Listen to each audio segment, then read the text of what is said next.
కేజ్రీవాల్ గారికి ఒక పక్కన రేపో మాపో జైలుకి వెళ్ళక తప్పదు. దీంతో ప్రస్తుతం దాన్ని పొలిటికల్‌గా యూజ్ చేసుకోవడానికి సిద్ధపడుతున్నారు.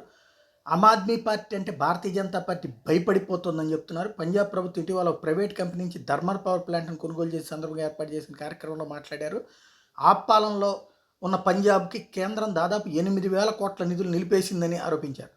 ఈరోజు ఆమ్ ఆద్మీ పార్టీ అంటేనే బీజేపీ భయపడుతోంది. ఆప్ దానికి నిద్ర పట్టనివ్వడం లేదు. గత 10 ఏళ్లలో ఢిల్లీ, పంజాబ్ రాష్ట్రాలు ఆప్ ప్రభుత్వాలను ఏర్పాటు చేసింది. గుజరాత్, గోవాలో ఎమ్మెల్యే సీట్లు గెలుచుకున్నాం. ఎక్కడ ఎన్నికలు జరిగినా ఓట్లు సాధిస్తున్నాం. ఇదే కొనసాగితే కేంద్రంలోనూ ఆప్ ప్రభుత్వం వస్తుందన్న భయం బీజేపీకి పట్టుకుంది. నిజాయితీతో కూడిన స్పష్టమైన ఉద్దేశాలే మా బలం. పాఠశాలలు, ఆసుపత్రులు నిర్మించడం ద్వారా ప్రజలకు సేవ చేస్తున్నాం.